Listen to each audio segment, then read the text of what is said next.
तो अब अपन बात करते हैं जेनेटिक मटेरियल की।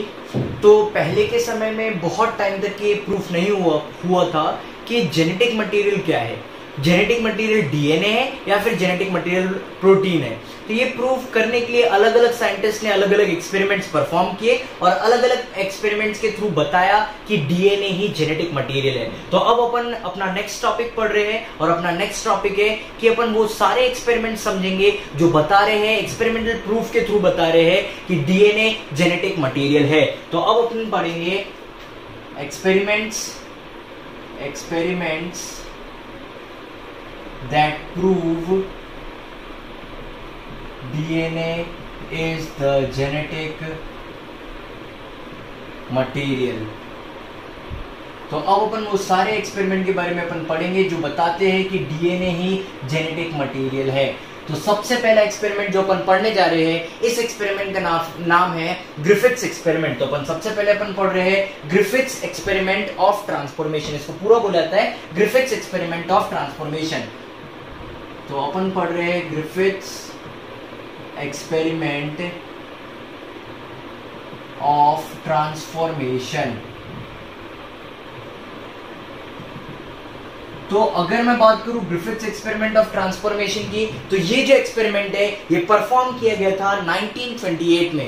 ये जो एक्सपेरिमेंट ग्रिफिथ ने परफॉर्म किया था, इसे परफॉर्म किया था 1928 में। चलो अब अपन बात करते हैं इस एक्सपेरिमेंट की। तो सबसे पहले ग्रिफिथ की अगर मैं बात करूं तो ग्रिफिथ ने एक्सपेरिमेंट परफॉर्म किया 1928 में। इसने इस एक्सपेरिमेंट में दो इंपॉर्टेंट ऑर्गेनिजम्स का यूज किया था। कौन से दो ऑर्गेनिज्म था? तो इसने यूज किया था एक माइस का और एक बैक्टीरिया का यूज किया था, और जिस बैक्टीरिया को इसने यूज किया था उस बैक्टीरिया का नाम था स्ट्रेप्टोकोकस निमोनिया। तो अपन लिख सकते हैं ही यूज्ड माइस एंड स्ट्रेप्टोकोकस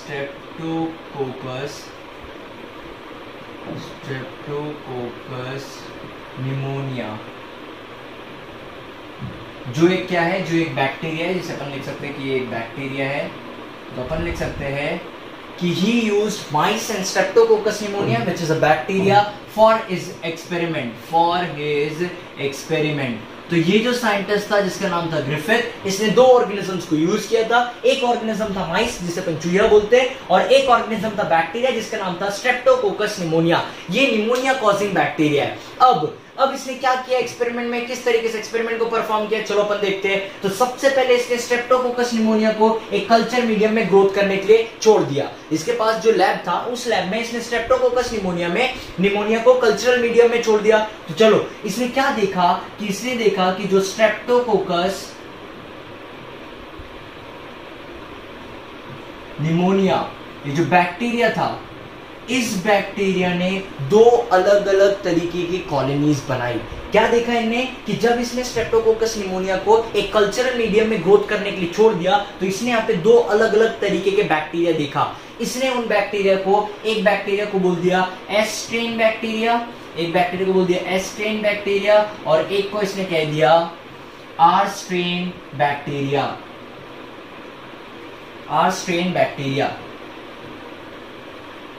चलो तो अब अगर मैं बात करूं एस स्ट्रेन बैक्टीरिया की और आर स्ट्रेन बैक्टीरिया की, तो समझते हैं कि क्यों इसने इसका नाम एस स्ट्रेन बैक्टीरिया रखा और क्यों इसका नाम आर स्ट्रेन बैक्टीरिया रखा।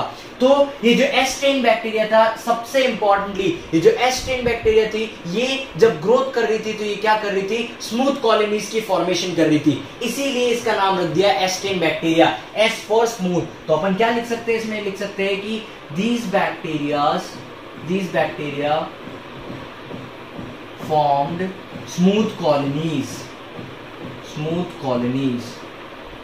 इन्होंने किसकी फॉर्मेशन की, स्मूथ, जब ये ग्रोथ कर रहे थे तो इन्होंने स्मूथ कॉलोनीज की फॉर्मेशन की। और अगर मैं बात करूं आर स्ट्रेन बैक्टीरिया की, तो आर स्ट्रेन बैक्टीरिया ऐसे बैक्टीरिया है, जब इन लोगों ने ग्रोथ की तो इन लोगों ने क्या की, रफ कॉलोनीज फॉर्म की। तो मैं इसमें लिख सकता हूं दे formed rough colonies, ROUGH, rough colonies. तो ये हो गया अपना सबसे पहला पॉइंट। तो अब बात आती है कि क्यों ये एस्टेन बैक्टीरिया, देखो सबसे पहले ये चीज तो क्लियर हो गया कि क्या था, ग्रिफिथ ने एक्सपेरिमेंट जो किया था ये 1928 में किया था। इसने दो ऑर्गेनिजम्स का यूज किया था, एक ऑर्गेनिज्म था बैक्टीरिया जिसका नाम था स्ट्रेप्टोकोकस निमोनिया और एक ऑर्गेनिज्म था माइस। तो ये दो ऑर्गेनिजम्स को लेकर इसने एक्सपेरिमेंट किया था। अब इसने जो बैक्टीरिया लिया था, इस बैक्टीरिया का नाम था स्ट्रेप्टोकोकस निमोनिया। ये एक निमोनिया कॉजिंग बैक्टीरिया है। जब इसने एक कल्चरल मीडियम में इस बैक्टीरिया को ग्रोथ करवाया तो इसने देखा कि ये जो बैक्टीरिया है ये दो अलग अलग कॉलोनीज बना रही है। कौन सी? तो एक कॉलोनीज को इसने कहा था एस स्ट्रेन बैक्टीरिया और एक कॉलोनीज को इसने कहा आर स्ट्रेन बैक्टीरिया। अब बात आती है क्यों इसे एस स्ट्रेन बोला और क्यों इसे आर स्ट्रेन बोला। तो इसका रीजन ये है कि ये जो एस स्ट्रेन बैक्टीरिया थी ये स्मूथ कॉलोनीज बना रही थी और जो आर स्ट्रेन बैक्टीरिया ये कैसी कॉलोनी बना रही थी, रफ कॉलोनीज बना रही थी। अब अगला क्वेश्चन ये आता है कि क्यों ये स्मूथ कॉलोनीज बना रही थी और ये क्यों रफ कॉलोनीज बना रही थी। तो इसका रीजन है अपने पास जो एस स्ट्रेन बैक्टीरिया थी इसके पास एक म्यूकस की पॉलीसेकेराइड की कोट थी और उस पॉलीसेकेराइड म्यूकस कोट के कारण ये क्या कर रही थी, स्मूथ कॉलोनीज बना रही थी। तो क्या लिख सकते हैं कि दे हैव म्यूकस कोट, जो कैसी कोट थी, पॉलीसेकेराइड की कोट थी। बट अगर मैं बात करूं आस्ट्रेन बैक्टीरिया की तो इनके पास कोई भी म्यूकस कोट नहीं था और क्योंकि म्यूकस कोट नहीं था तो ये म्यूकस नहीं बना पाए और म्यूकस नहीं बना पाए इसीलिए इन लोगों ने जो कॉलोनीज बनाई ये रफ कॉलोनीज बनाई। तो अपन इसमें लिख सकते हैं कि they don't have mucus coat.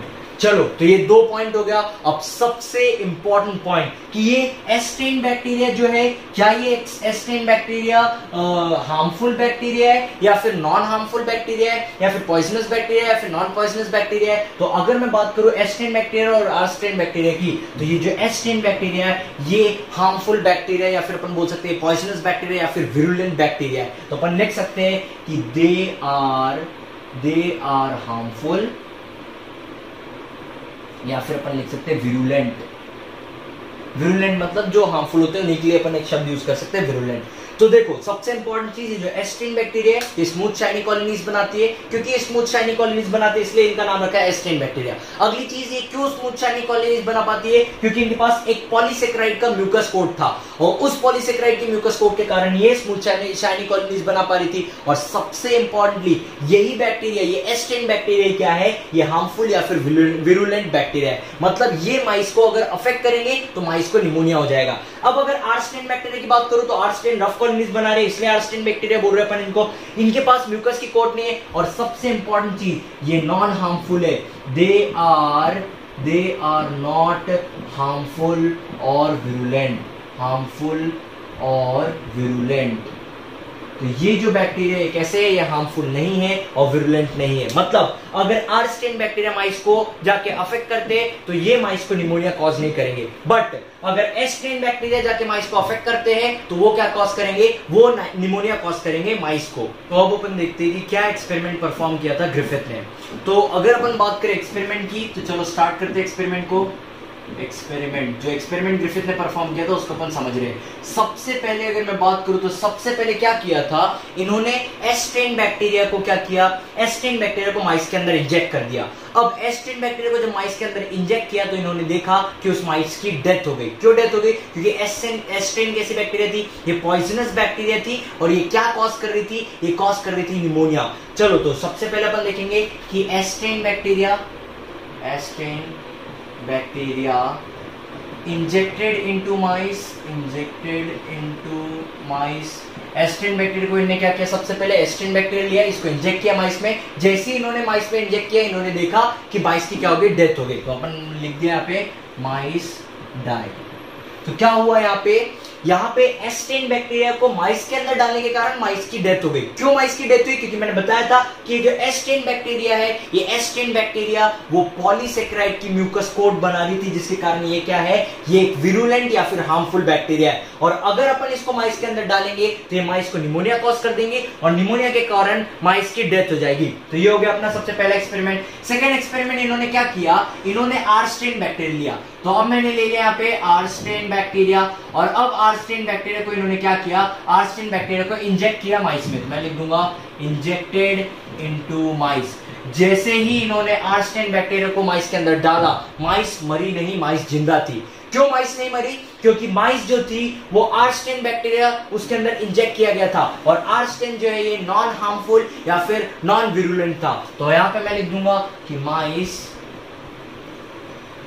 थी वो जिंदा थी, मतलब लाइव थी, माइस जो थी वो जिंदा थी। अब इसके बाद ये जो सबसे इंपॉर्टेंट, ये 3rd नंबर का एक्सपेरिमेंट है, ये सबसे इंपॉर्टेंट एक्सपेरिमेंट है। अब इन्होंने क्या किया, तो ये जो ग्रिफिथ साइंटिस्ट थे इन्होंने क्या किया, तो ये जो एस्टेन बैक्टीरिया थी, इस एस्टेन बैक्टीरिया को जला के मार डाला। इस एस्टेन बैक्टीरिया को क्या किया, जला के मार डाला, और फिर उसको इंजेक्ट किया किसके अंदर, माइस के अंदर। तो देखते हैं अपने को क्या रिजल्ट मिला। तो अब देखो इन्होंने क्या किया, हीट एस्टेन बैक्टीरिया लिया, एस्टेन बैक्टीरिया, बट अब इस एस्टेन बैक्टीरिया, ये कैसी एस्टेन बैक्टीरिया है, ये एक हीट किल्ड है, ये हीट किल्ड एस्टेन बैक्टीरिया है।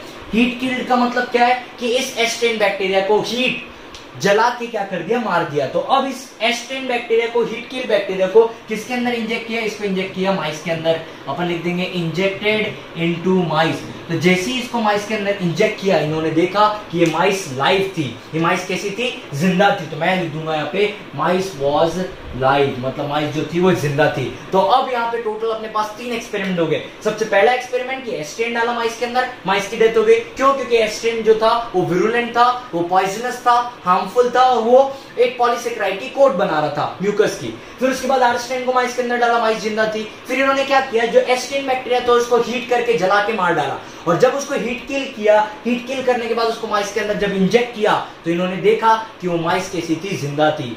अब इन्होंने क्या देखा, तो इन्होंने देखा यहाँ पे कि अपने पास 2 ऐसी कंडीशन है, 2 ऐसी कंडीशन है। एक ये वाली सेकंड वाली कंडीशन जिसमें आर्स्टेन बैक्टीरिया को डाला था माइस के अंदर तो माइस जिंदा थी, और एक ये वाली कंडीशन है, 3rd वाली कंडीशन, जिसमें एस्टेन हीट किल बैक्टीरिया को डाला माइस के अंदर तो माइस जिंदा थी। तो इन्होंने क्या किया, अब इन दोनों कंडीशन को क्या कर दिया, कंबाइन कर दिया, और फिर कंबाइन करने के बाद इसका रिजल्ट देखा। तो अब अपन देखेंगे कि जब अपन इन दोनों बैक्टीरिया को कंबाइन कर देंगे, R strain bacteria plus S strain heat killed bacteria, ये दोनों को कंबाइन करके अगर अपन माइस में डालते हैं तो माइस जिंदा रहेंगी या फिर वो माइस मर जाएंगी। तो अब अपन देखते हैं कि दोनों अगर बैक्टीरिया को अपन मिला के माइस के अंदर डालते हैं तो क्या रिजल्ट मिलता है। तो अब अपन यहाँ पे लेंगे अपना 4th एक्सपेरिमेंट कि अगर अपन एस्टेन बैक्टीरिया लेते हैं, एक एस्टेन बैक्टीरिया है, और ये एस्टेन बैक्टीरिया कैसी है, ये हीट किल्ड एस्टेन बैक्टीरिया है। तो ये हीट किल्ड एस्टेन बैक्टीरिया हो गए, और इसके साथ अपन लेंगे आर्स्टेन बैक्टीरिया, आर्स्टेन बैक्टीरिया। बट ये जो आर्स्टेन बैक्टीरिया होंगी, ये कैसी बैक्टीरिया होंगी, ये लाइव बैक्टीरिया होंगी। अब अपन ने क्या किया, यहाँ पे 2 बैक्टीरिया को कंबाइन कर लिया, और अब इन दोनों को कंबाइन करने के बाद अपन किसके अंदर डालेंगे, इनको डालेंगे injected into the mice, into mice. अब इन लोग को डाल दिया माइस के अंदर। अब नॉर्मली होना क्या चाहिए था, देखो जब एस्टेन बैक्टीरिया हीट किल्ड को अपन ने माइस के अंदर डाला था तो माइस लाइव थी, और जब अपन ने आर्स्टेन बैक्टीरिया लाइव बैक्टीरिया को जब अपन ने माइस के अंदर डाला था तो माइस कैसी थी, लाइव थी। तो अगर मैं दोनों को कंबाइन करके भी डालता तो माइस को क्या होना चाहिए था, लाइव रहना था, माइस जो थी वो जिंदा रहना था।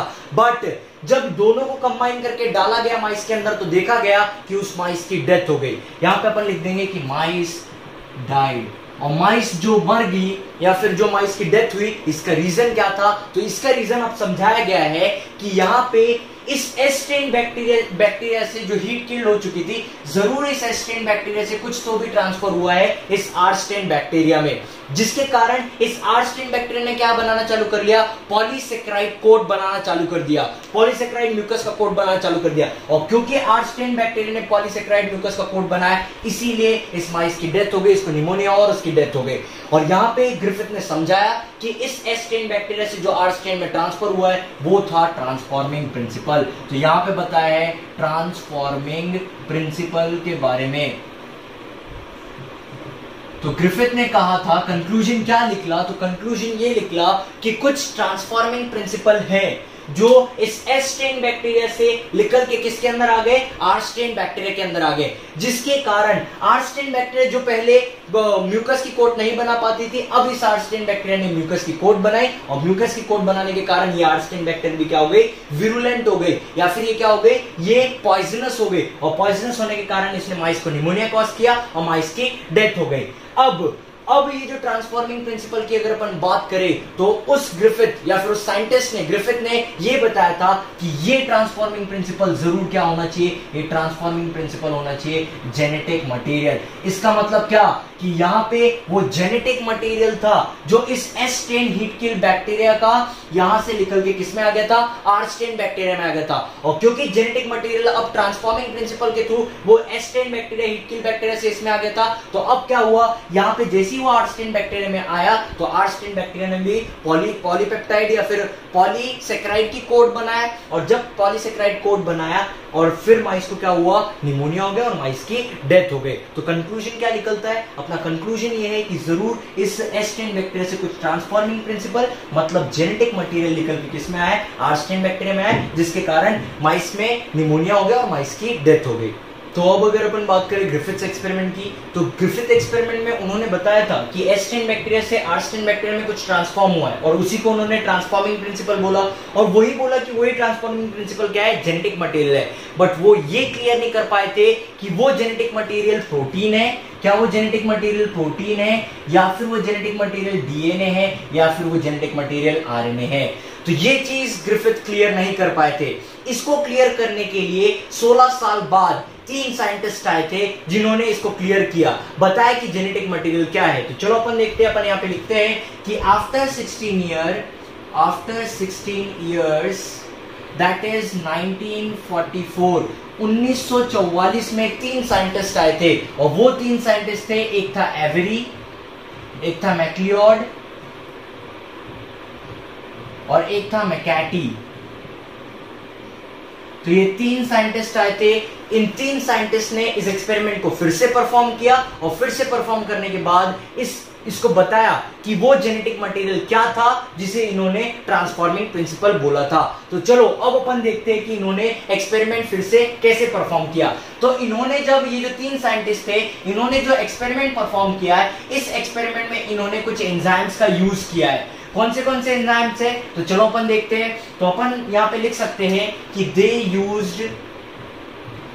Used enzymes. इन्होंने कुछ एक्सपेरिमेंट, इन्हीं एक्सपेरिमेंट में अब एंजाइम्स यूज किया। कौन से एंजाइम्स यूज किया, तो अपन देखते हैं। सबसे पहले इन्होंने एंजाइम यूज किया प्रोटीएस, फिर इन्होंने दूसरा एंजाइम जो यूज किया वो था आरएनएस, और फिर एक एंजाइम था डीएनएस। तो यहां पे अपन लिख सकते हैं कि देखो हुआ क्या, 16 साल बाद 1944 में 3 साइंटिस्ट आए, एवरी, मैक्लॉयड और मैकैटी। ये 3 साइंटिस्ट ने क्या किया, तो ये 3 साइंटिस्ट ने फिर से इस एक्सपेरिमेंट को परफॉर्म किया। क्यों एक्सपेरिमेंट को परफॉर्म किए, क्योंकि ग्रिफिथ जो था, ग्रिफिथ ने ये नहीं बताया था कि वो जेनेटिक मटेरियल क्या है, प्रोटीन है, डीएनए, आरएनए। फिर से इन्होंने क्या किया, तो एक्सपेरिमेंट को परफॉर्म किया। बट अब ये जो एक्सपेरिमेंट परफॉर्म किया था, ये कुछ एंजाइम्स के साथ परफॉर्म किया था। कौन से एंजाइम थे, एक था प्रोटीएस, एक था आरएनएस और एक था डीएनएस। अब क्यों इन एंजाइम का यूज किया था, तो समझते हैं अपन। प्रोटीएस, चलो अगर मैं प्रोटीएस एंजाइम का यूज करता हूं तो ये क्या कर लेगा, वो दोनों माइस में से क्या कर लेंगे, ये प्रोटीन्स को डाइजेस्ट कर लेगा। और अगर ये प्रोटीन्स को डाइजेस्ट कर लेगा तो क्या होगा कि अगर प्रोटीन ट्रांसफॉर्मिंग प्रिंसिपल होगा तो वो S10 से R10 में नहीं जा पाएगा, और उसके कारण माइस जिंदा रहेगी। ये था कॉन्सेप्ट। तो प्रोटीन को डाइजेस्ट करने के लिए इन्होंने प्रोटीएज यूज किया, आरएनए को डाइजेस्ट करने के लिए आरएनएज यूज किया, और डीएनए को डाइजेस्ट करने के लिए डीएनएज यूज किया। जैसे मान लो अगर आरएनए, जैसे मैंने कहा कि S10 बैक्टीरिया है और ये है R10 बैक्टीरिया, ये 2 बैक्टीरिया है, और फिर अपन कह रहे थे कि इस S10 बैक्टीरिया से कुछ ट्रांसफॉर्मिंग प्रिंसिपल गए हैं R10 बैक्टीरिया में, जिसके कारण ये R10 बैक्टीरिया जो है ये हार्मफुल बन गई। अब ये क्या थे ट्रांसफॉर्मिंग प्रिंसिपल, ये प्रोटीन था, आरएनए था या डीएनए था, ये पता करने के लिए इन एंजाइम्स को डाला। अगर मान लो मैंने कहा कि ये प्रोटीन था, तो अगर प्रोटीन है तो क्या होगा, मैं क्या कर दूंगा, प्रोटीएस डाल दूंगा। प्रोटीएस डाल देते ही प्रोटीन डाइजेस्ट हो जाएगा। अगर प्रोटीन डाइजेस्ट हो जाएगा तो कुछ भी ट्रांसफॉर्मिंग प्रिंसिपल S10 से R10 में नहीं आ पाएगा, और ये जो माइस रहेंगी ये हार्मफुल नहीं हो पाएंगी, और ये माइस लाइव रहेगी। तो ये था कॉन्सेप्ट ये 3 एंजाइम का यूज करने का। तो चलो अपन देखते हैं कि ये इसके बाद ये 3 एंजाइम्स यूज करने के बाद इस एक्सपेरिमेंट को किस तरीके से परफॉर्म किया और क्या क्या रिजल्ट मिला। तो अब अपन देखते हैं कि इन्होंने किस तरीके से एक्सपेरिमेंट परफॉर्म किया था। तो सबसे पहले अपने को पता है इन्होंने क्या किया था। तो सबसे पहले इन लोगों ने S10 बैक्टीरिया लिया, S10 बैक्टीरिया, बट ये जो S10 बैक्टीरिया थी, ये कैसी बैक्टीरिया थी? ये हीट किल्ड बैक्टीरिया थी, ये हीट किल्ड बैक्टीरिया थी। इसके साथ क्या था? तो इसके साथ यहाँ पे एक R स्टेन बैक्टीरिया थी, R स्टेन बैक्टीरिया। और ये जो R स्टेन बैक्टीरिया थी, ये कैसी बैक्टीरिया थी? ये लाइव बैक्टीरिया थी। अब यहाँ पे दो बैक्टीरिया तो यूज किया, बट यहाँ पे अब एक एडिशनली इन लोगों ने क्या यूज किया? एंजाइम यूज किया। तो सबसे पहले इन्होंने यूज किया प्रोटीएज। अब देखो, प्रोटीएज यूज करने का एक इंपॉर्टेंट फंक्शन बता देता हूं मैं, प्रोटीएज क्यों यूज किया है। प्रोटीएज अगर ये यूज करेंगे और मान लो कि वो जो ट्रांसफॉर्मिंग प्रिंसिपल है जो S स्ट्रेन से निकल के R स्ट्रेन में आ रहा है, अगर वो प्रोटीन है तो क्या होगा? ये प्रोटीएज उस प्रोटीन को डाइजेस्ट कर लेगा, और अगर प्रोटीएज प्रोटीन को डाइजेस्ट कर लेगा तो वो ट्रांसफॉर्मिंग प्रिंसिपल S स्ट्रेन से निकल के R स्ट्रेन में नहीं आ पाएगा, और अगर S स्ट्रेन से निकल के R स्ट्रेन में ट्रांसफॉर्मिंग प्रिंसिपल नहीं आ पाएगा तो माइस की डेथ नहीं होगी। तो क्या देखा यहाँ पे? ये एक्सपेरिमेंट परफॉर्म करने के बाद देखा कि यहाँ पे अपन लिखेंगे इंजेक्टेड इनटू माइस, इसको माइस के अंदर इंजेक्ट किया, और यहाँ पे इन लोगों ने देखा कि यहाँ पे क्या हुआ? माइस की डेथ हुई। इसका मतलब क्या? इसका मतलब ये कि यहाँ पे प्रोटीन्स, यहां से मेरे को क्लियर हो जाएगा कि प्रोटीन जेनेटिक मटेरियल नहीं है। प्रोटीन जेनेटिक मटेरियल क्यों नहीं है? क्योंकि अगर प्रोटीन जेनेटिक मटेरियल होता तो क्या होता? ये प्रोटीएज उस प्रोटीन को डाइजेस्ट कर देता, और प्रोटीन को अगर डाइजेस्ट कर देता तो क्या होता? इस R स्ट्रेन बैक्टीरिया में इस S स्ट्रेन से प्रोटीन आता ही नहीं, और अगर R स्ट्रेन में S स्ट्रेन से प्रोटीन नहीं आता तो यहाँ पे माइस में इंजेक्ट करते हो, माइस जिंदा रहती। चलो, तो ये हो गया अपना फर्स्ट एक्सपेरिमेंट। अब अपन यहाँ पे प्रोटीएज के बदले यहाँ पे अपन क्या यूज करेंगे? अब दूसरा एंजाइम यूज करेंगे। तो सेकंड एंजाइम में यहाँ पे प्रोटीएज के बदले अपन यहाँ पे यूज करते हैं। ये फर्स्ट कंडीशन अपन ने पढ़ी अभी। अब सेकंड कंडीशन पढ़ेंगे अपन, यहाँ पे दूसरा एंजाइम यूज करेंगे जिसको मैंने बोला है आरएनएज। अब आरएनएज क्या करेगा? तो चलो मान लो अगर मैंने आरएनएज यूज किया है तो क्या होगा? अगर मैं कहता हूं कि आरएनएज ट्रांसफॉर्मिंग प्रिंसिपल, आरएनए अगर ट्रांसफॉर्मिंग प्रिंसिपल है तो ये आरएनए S स्ट्रेन से निकल के R स्ट्रेन में आएगा, और ये आरएनए क्या करेगा? उस आरएनए को डाइजेस्ट कर लेगा। अगर आरएनए उस आरएनए को डाइजेस्ट कर लेगा तो क्या होगा? ये R स्ट्रेन जो होगा ये हार्मफुल बनेगा ही नहीं, और जब R स्ट्रेन हार्मफुल नहीं बनेगा तो उस माइस की डेथ नहीं होगी। तो पता है क्या हुआ? जब आरएनएस डाल के इस एक्सपेरिमेंट को, अब अपन सेकेंड एक्सपेरिमेंट की बात करेंगे। चलो इसको अपन दूसरा अलग तरीके से लिख देते। ये मैंने लिख दिया है सेम एक्सपेरिमेंट, बट अपन ने यहाँ पे लिखा है प्लस आरएनएस, तो अपन ने लिख दिया यहाँ पे प्लस आरएनएस। तो यहाँ पे क्या किया अपन ने? सेम एक्सपेरिमेंट कर रहे हैं, बट उसमें एंजाइम कौन सा यूज किया? आरएनएस यूज किया। फिर इसको अपन क्या करेंगे? इसको अपन इंजेक्ट करेंगे माइस में, इंजेक्टेड इनटू माइस, इंजेक्टेड इनटू माइस। तो यहाँ पे देखा गया माइस जो थी वो डाई हो गई, माइस की डेथ हो गई। मतलब इससे पता क्या चल गया? इससे ये पता चल गया मेरे को कि आरएनए जो है वो जेनेटिक मटेरियल नहीं है। अब सबसे इंपॉर्टेंट था ये थर्ड एक्सपेरिमेंट। इन्होंने क्या किया? सेम एक्सपेरिमेंट लिया, सेम एक्सपेरिमेंट के साथ साथ यहाँ पे जो एंजाइम इन्होंने लिया वो एंजाइम था डीएनएस। अब अगर मैं डीएनएस लूंगा, और डीएनए अगर जेनेटिक मटेरियल होगा, मतलब वो ट्रांसफॉर्मिंग प्रिंसिपल अगर डीएनए होगा, तो ये डीएनएस क्या करेगा? उस डीएनए को डाइजेस्ट कर लेगा, और फिर ये माइस की डेथ नहीं होगी। तो अब देखो, जैसे इसमें डीएनएस डाला और इसको इंजेक्ट किया माइस में, इंजेक्टेड इनटू माइस, जब इसको माइस के अंदर इंजेक्ट किया तो यहाँ पे देखा कि इस माइस की डेथ नहीं हुई, मतलब यहाँ पे माइस जो थी वो जिंदा थी, माइस जो थी वो लाइव थी।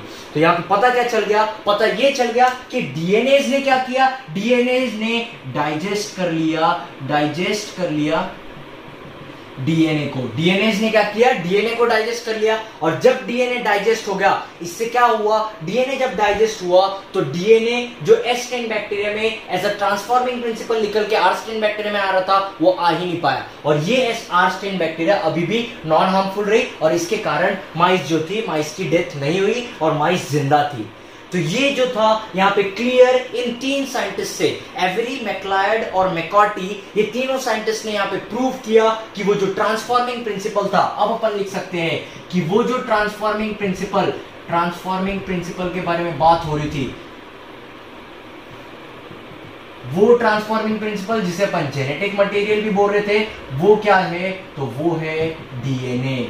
तो इस तीन साइंटिस्ट ने जो एंजाइम्स के हेल्प से जो वापस एक्सपेरिमेंट को परफॉर्म किया, उससे पता चल गया कि डीएनए ही वो ट्रांसफॉर्मिंग प्रिंसिपल था जो S strain heat kill bacteria से ट्रांसफॉर्म होकर किस में आ रहा था? R स्ट्रेन बैक्टीरिया में आ रहा था। बट अब अगर मैं बात करूं इस एक्सपेरिमेंट की, तो फिर भी इस एक्सपेरिमेंट को बहुत सारे बायोलॉजिस्ट ने एक्सेप्ट नहीं किया। बहुत सारे बायोलॉजिस्ट को एक्सपेरिमेंट समझा नहीं, या फिर उन्होंने इसको एक्सपेरिमेंट को माना ही नहीं, या फिर इस एक्सपेरिमेंट को मान्यता नहीं दी उन लोगों ने। फिर क्या हुआ, तो इस एक्सपेरिमेंट के बाद और सारे साइंटिस्ट ने ट्राई किया बताने की कि जेनेटिक मटेरियल क्या है। फिर इसके बाद एक अगला एक एक्सपेरिमेंट परफॉर्म किया गया, और वो जो एक्सपेरिमेंट परफॉर्म था वो था हार्शी एंड चेज एक्सपेरिमेंट। ये जो था हार्शी एंड चेज एक्सपेरिमेंट, इस एक्सपेरिमेंट में क्लियरली पता चल गया कि जेनेटिक मटेरियल डीएनए ही है। तो अपन अगले लेक्चर में या नेक्स्ट लेक्चर में अपन यहाँ पे जो एक्सपेरिमेंट पढ़ने वाले हैं, उस एक्सपेरिमेंट का नाम है हार्शी एंड चेज एक्सपेरिमेंट, जो क्लियरली बताता है कि जो जेनेटिक मटेरियल है वो जेनेटिक मटेरियल क्या है, लिविंग ऑर्गेनिजम्स में जेनेटिक मटेरियल डीएनए है।